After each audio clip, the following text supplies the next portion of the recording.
आज मैं आपके लिए लेकर आया हूँ प्लेइंग विद डॉल्स मूवी का थर्ड पार्ट, जिसका नाम है प्लेइंग विद डॉल्स हैवॉक। और इसके बाद में इस मूवी का आखिरी पार्ट बचेगा, जो कि मैं इस वीडियो के बाद में जल्दी लेकर आने वाला हूँ। तो अगर आपने इस चैनल को सब्सक्राइब नहीं किया है तो सब्सक्राइब जरूर कर लीजिएगा। और मैं आपको बता दूँ, ये मूवी बहुत ही ज़्यादा स्लेशर मूवी है। अगर आपने इस मूवी के बाकी के पार्ट्स को नहीं देखा है तो आप नीचे लिंक में जा करके उन पार्ट्स को भी देख सकते हैं। तो चलिए अब आपका ज़्यादा टाइम वेस्ट नहीं करते हुए आगे बढ़ते हैं वीडियो की ओर।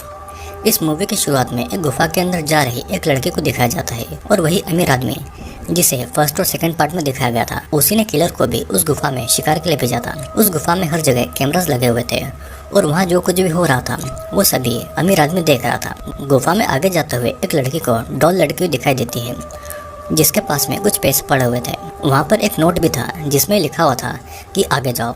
वो लड़की फिर और आगे जाती है, वहाँ पर उसे एक ड्रेस, फिर से वही नोट और कुछ पैसे फिर से मिलते हैं। उस नोट में ये लिखा हुआ था कि इस ड्रेस को पहनो। वो लड़की उस ड्रेस को पहन के आगे जाती है।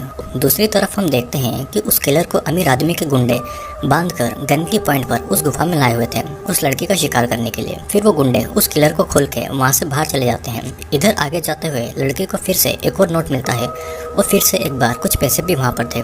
उस नोट में लिखा हुआ था कि सीढ़ियों से नीचे जाओ। आगे जाते हुए उस लड़के को एक और नोट और पैसे मिलते हैं। अगले नोट में ये लिखा हुआ था कि पीछे मुड़ के मत देखना। और शायद ये भी हो सकता है कि वो अमीर आदमी इस लड़की को यहाँ पर किसी गेम खेलने के लिए लेकर आया हो। वो लड़की जब पीछे मुड़कर देखती है तो किलर उस पर हमला कर देता है। उस लड़की की आवाज़ बाहर खड़े गुंडों को सुनाई देती है, तो वे गुंडे उस किलर को अपने साथ में ले जाने के लिए अंदर जाते हैं। अंदर जाने पर एक गुंडे ने किलर के ऊपर पीछे से हमला कर दिया था। वो किलर उस पर पत्थर मार रहा था और फिर किलर एक हथियार से उस गुंडे का पेट काट डालता है। वो लड़की जब होश में आती है तो ये सब देखकर उसके होश उड़ गए थे और वो डर के मारे वहाँ से भागने लगती है। किलर फिर उस गुंडे के पेट की आंतड़े निकाल देता है, जिससे कि उसकी वहीं पर मौत हो जाती है। अब किलर फिर जल्दी से खुद को आज़ाद करके वहाँ से निकल जाता है, क्योंकि वो किलर अब उस अमीर आदमी की गुलामी नहीं करना चाहता था। वो खुद का शिकार अपनी ही मर्जी से करना चाहता था। और वो अमीर आदमी किलर को आज़ाद देखकर बहुत ज़्यादा गुस्सा होता है, की तरफ जाती है। अब ये कहानी फिर वापस से किलर की ओर जाती है, जहाँ पर वो बर्फ से ढके हुए इलाके में अपना शिकार ढूंढ रहा था। उसके हाथ में एक हथियार था।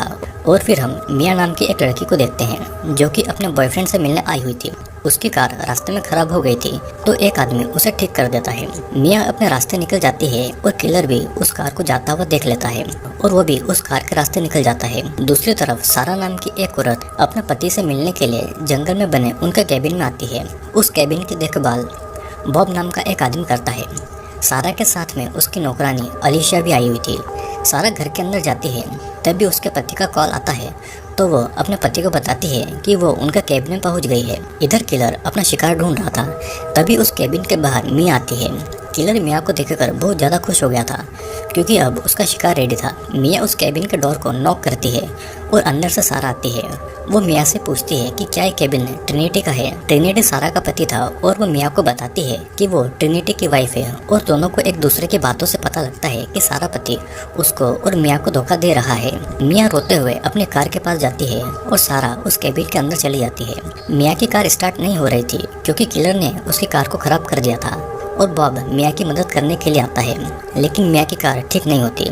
बॉब मिया को कैबिन के अंदर आने को कहता है और सारा भी कुछ देर के लिए मिया को घर में रहने के लिए कह देती है। कैबिन के अंदर मिया और सारा आपस में बातें करने लगते हैं। मिया सारा से कहती है कि उसे बिल्कुल भी नहीं पता था कि टिम शादीशुदा है, और अगर उसे ऐसा पता होता तो कभी भी उसके साथ में रिलेशनशिप में नहीं आती। इधर बॉब मिया की गाड़ी ठीक करने के लिए ट्रक लेने जाता है, लेकिन उसे दिखाई देता है कि ट्रक से बाथरूम तक एक चेन बंधी हुई थी और फिर वो उस चेन को बाथरूम तक फॉलो करता है। और तभी किलर बाथरूम से निकलकर बॉब पर ही हमला करके उसे बेहोश कर देता है। बॉब को जब होश आता है तो वो खुद को बंधा हुआ पाता है। बॉब खुद को छुड़ाने की बहुत कोशिश करता है, लेकिन वो छुड़ा नहीं पाता। अब किलर उसके पास में आता है और बॉब का पैंट फाड़ देता है, फिर एक हथियार से उसका पैर काट डालता है, जिसके बाद में किलर अपने हाथों से उसके पैरों की हड्डी को ही उखाड़ देता है। बॉब अब बहुत तड़प रहा था। फिर किलर बॉब के प्राइवेट पार्ट पर चेंसो को घुसाकर बॉब को नीचे से ऊपर तक फाड़ देता है। अब दूसरी तरफ मिया और सारा अपनी पर्सनल लाइफ के बारे में बातें कर रहे थे। मिया को काफी ज्यादा ठंड लग रही थी, तो सारा अपनी नौकरानी को उसके कपड़े ड्रायर में डालने को बोलती है। अलीशा मिया को एक कंबल देकर उसके कपड़े को चेंज करने को कहती है। मिया अब जब कपड़े चेंज कर रही थी तो किलर बाहर से खड़ा होकर मिया को देख रहा था। सीन अब यहीं पर कट होता है और रात को अलीशा अपने रूम में सोने जाती है। तभी किलर पीछे से उसे पकड़कर उसकी आंखों में एक हथियार को घुसाकर उसकी आंखें फोड़ छोड़ देता है। अलीशा चिल्ला नहीं पाती तो घर में किसी को भी ये पता नहीं चलता कि उसे किलर ने मार डाला है।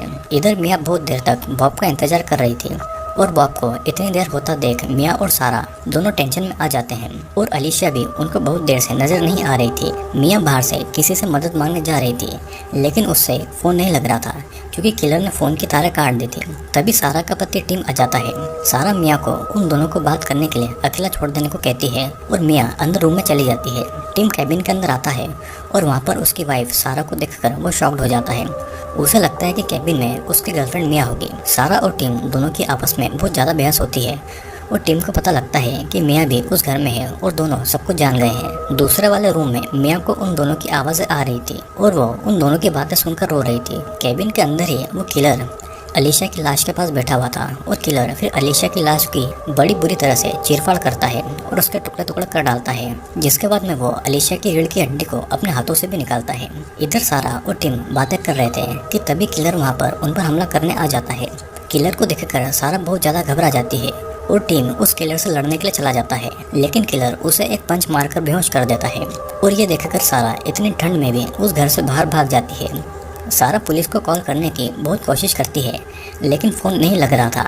वो दौड़कर कार के पास में जाती है लेकिन कार की चाबियाँ उसके पास नहीं थी। बाहर इतनी ज़्यादा बर्फ़ पड़ रही थी कि सारा एक जगह पर गिर जाती है और ठंड के मारे उसकी हालत बहुत ज़्यादा ख़राब हो गई थी। इधर हम देखते हैं कि किलर टिम की लाश को लेकर घर से बाहर आता है, मतलब कि वो टिम को मार चुका था। यहाँ पर हम देखते हैं कि मिया को कुछ पता नहीं था कि दूसरी तरफ क्या चल रहा है। मिया भी बहुत जगह फ़ोन लगाने की कोशिश करती है लेकिन फ़ोन नहीं लग रहा था। मिया किचन की तरफ जाती है, उसे बाहर का कुछ भी नज़र नहीं आता तो वो आवाज़ लगाती है लेकिन कोई भी उसका जवाब नहीं देता। और फिर तब मिया एक नोट पर उसका फ़ोन नंबर लिखकर सारा की कार की चाबी लेने के लिए बाहर जाती है। मिया जब कार की तरफ जाती है तो वहाँ पर सारा ठंड के मारे जमी हुई पड़ी हुई थी। मिया सारा को उठाती है और उसे फिर से कैबिन के अंदर ले आती है। मिया जब बाथरूम में जाती है तो सारा के पास में वही किलर आता है और किलर उसे मारने ही वाला था कि तभी मिया वहाँ पर आ जाती है, जिससे कि वो किलर छुप जाता है कि वो किलर सारा को लेने के लिए बाथरूम में जाता है और सारा को गर्म पानी में डाल देता है। मिया फिर से हॉल में जाती है और किलर आके मिया को डरा देता है, जिससे कि मिया जोर से चिल्ला पड़ती है। मिया के चिल्लाने की आवाज़ सारा को भी आ जाती है और सारा किसी तरह उस गर्म पानी के बाथटब से बाहर निकलती है। वो रूम में जाकर एक गन को निकालती है और अपने गीले कपड़ों को निकालकर कुछ दूसरा पहनने के लिए ढूंढती है। इधर मिया किलर से बचते हुए एक रूम के बेड के नीचे छुप जाती है और सारा भी पुलिस को फ़ोन लगा रही थी लेकिन वो फ़ोन अभी भी नहीं लग रहा था। मिया बेड के नीचे छुपी हुई थी तो किलर उस रूम में आ जाता है और उसी बेड पर बैठ जाता है। किलर अपना हाथ डालकर बेड के नीचे चेक करता है तो मिया बहुत ज़्यादा डर जाती है। तभी किलर को पता लगता है कि मिया बेड के अंदर है। मिया चिल्लाती है और सारा गन लेकर किलर को मारने के लिए आ जाती है। यहाँ पर मिया को किलर ने पकड़ रखा था और सारा गोली चला देती है लेकिन वो गोली किलर को नहीं बल्कि मिया को जा लगती है, जिससे कि मौका देखकर किलर सारा को पंच मार देता है और यहाँ पर गोली लगने के कारण मिया दर्द के मारे तड़प रही थी। सीन यहीं पर कट होता है। अगली सुबह हम देखते हैं कि सफ़ेद बर्फ लाल खून से सनी हुई है और हर जगह लाशें ही लाशें थी। बर्फ पर एक जगह किसी का दिल भी निकाल कर रखा हुआ था और बर्फ के किसी कोने में एक जगह सारा को होश आता है। सारा के मुंह में किसी का अंगूठा डला हुआ था। वो डर के मारे वहाँ से उठती है तो उसके कमर में किसी का हाथ बंधा हुआ था और वो उस हाथ को फेंक कर दौड़ने लग जाती है। सारा ये देखती है कि वो किलर एक जगह पर किसी का टुकड़ा टुकड़ा कर रहा है। किलर की भी नज़र सारा पर पड़ती है और वो अब सारा के पीछे भागता है। कुछ दूर दौड़ लगाने के बाद में किलर सारा को पकड़ लेता है और उसे अपने साथ में ले जा रहा था। वो एक जगह पर सारा को लाकर उसके साथ में जोर जबरदस्ती करके उसे इंसानी मांस खिला रहा था। सारा उस इंसानी मांस को खा के उल्टी कर देती है, जिसके बाद में किलर खुद सारा को भागने के लिए कहता है। सारा भी अपनी जान बचाने के लिए किलर से भागती है लेकिन किलर उसे फिर से पकड़ लेता है। सारा दौड़ते दौड़ते एक गड्ढे में गिर जाती है जहाँ पर सिर्फ सारा का सिर ही बाहर आ रहा था। वो किलर भी सारा के पास वाले गड्ढे में गिर जाता है और वो वहाँ से सारा को मारना चाह रहा था। सारा किसी तरह से उस गड्ढे से निकलती है और भागती है। किलर भी अब उसके पीछे था और एक जगह पे किलर उसे आकर पकड़ लेता है और उसके सर पे मारता है। कुछ देर के बाद हमें देखते हैं कि सारा को किलर ने बांध कर रख दिया है। वो सारा को एक हथियार से काटने वाला था कि तभी कोई किलर पर गोली चला देता है और ये गोली बेहोश कर देने वाली गोली थी जो कि किसी ऑफिसर ने उस किलर के ऊपर चलाई थी। लेकिन हम देखते हैं कि वो कोई ऑफिसर नहीं था बल्कि वो अमीर आदमी का ही एक गुंडा था, जिसे सारे सबूत मिटाने के लिए उस अमीर आदमी ने ही भेजा था।